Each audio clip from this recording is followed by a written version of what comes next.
I. It was supposed to be a simple family gathering, a Sunday afternoon, just food, laughs, and the people who mattered the most to me. But in a single moment, everything changed. I'll never forget the way the world went silent, how my heart dropped into my stomach when I realized he wasn't the man I thought he was. He was cheating on me. And I found out at the most devastating time possible, in front of everyone who mattered to me. The day started like any other family gathering. My mom had spent the entire week preparing her famous lasagna, and I was helping her set the table.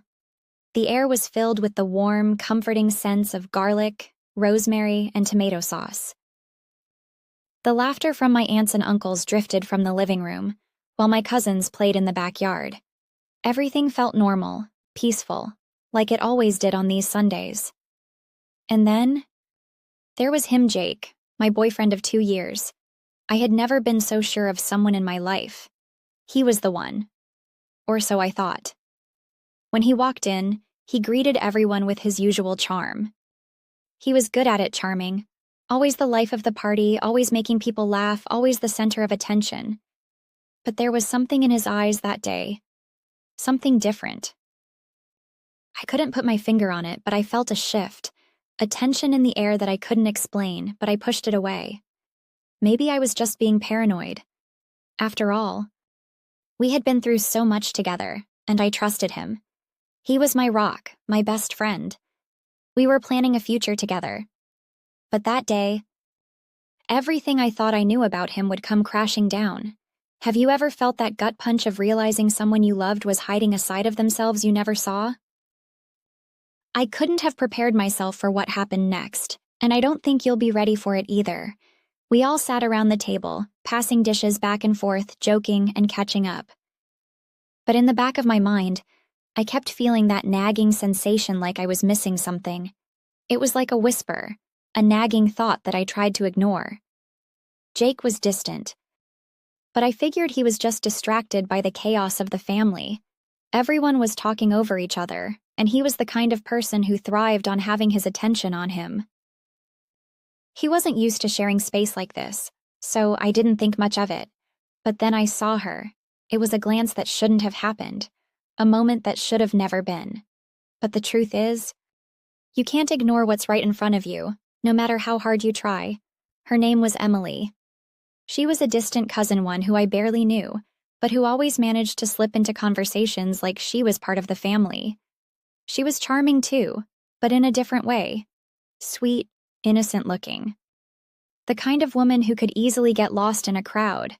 But that day, she wasn't just part of the crowd. She was laughing a little too loudly, leaning in a little too closely to Jake. Every time she spoke to him, I felt this strange, unsettling feeling in the pit of my stomach. They were too comfortable, too familiar.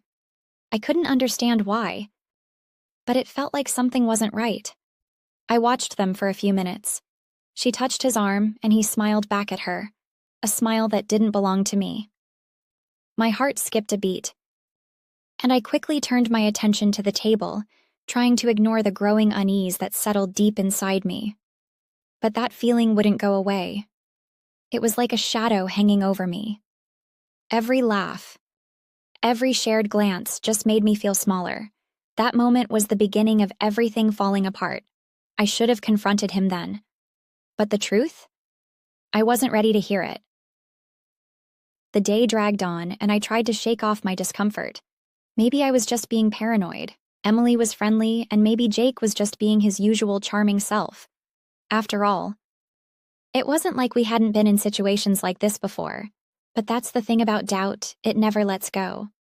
Finally, when we all gathered in the living room for dessert, I couldn't ignore it anymore.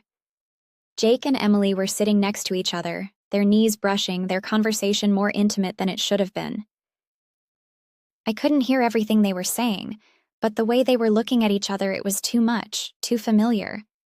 And then, Emily's hand moved onto his leg. That was when I snapped. I stood up, my heart racing.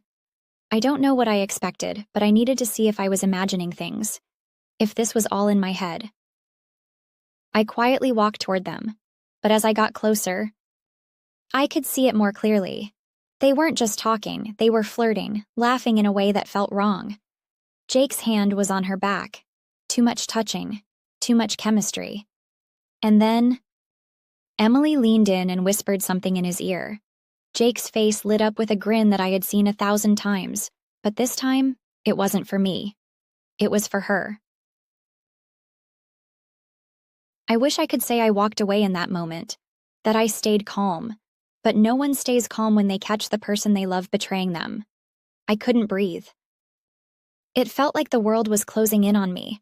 My chest tightened as the truth hit me like a freight train. He was cheating on me, right in front of my family. I took a step back, hoping no one would notice, but it was too late. Emily looked up and saw me. Her eyes widened in recognition, and I could see the panic in her face. She quickly pulled away from Jake, as though the contact had been too obvious. But the damage was already done. It wasn't just that he was cheating, it was how casual he was about it. How easily he let me walk in on the truth. Jake turned his head and saw me standing there. His face fell. The smug smile disappeared, replaced by an expression I couldn't place. Was it guilt? Was it fear? Or was it something worse? I couldn't speak. I couldn't think. I just stood there, frozen, staring at him. Look, he started, but I didn't want to hear it. I didn't need to hear his excuses. I walked out of the room, not caring who saw, not caring about anything except the horrible truth that had just been laid bare before me. My family looked at me as I stormed out, their eyes filled with confusion and concern. But I couldn't stay. Not now. Not with him. What do you do when the love of your life betrays you in front of the people who matter most? How do you even begin to process something like that? I went outside, needing to escape, needing to breathe. My mind was spinning. I was on the verge of breaking down when Jake followed me outside. "Can we talk?" he asked, his voice trembling. But I didn't want to hear it. I didn't care about his excuses anymore. "Talk?" I said, my voice cutting through the air. "You've been sleeping with my cousin. How's that for a conversation?" He opened his mouth to speak, but I didn't give him a chance. "Don't, just don't. You've embarrassed me enough." And that was it. The moment I walked away from him was the moment I realized I couldn't trust anyone. I turned to walk away, but he grabbed my arm. "Please," he begged, his eyes desperate. "I never meant for this to happen. I made a mistake. It's just Emily. She's nothing. You mean everything to me." But the words didn't reach me. Not anymore. I had already seen enough. I pulled away from him, my eyes filled with tears that I refused to let fall. "If you loved me, you wouldn't have done this. You wouldn't have let me find out like this." I walked away, not looking back, not once.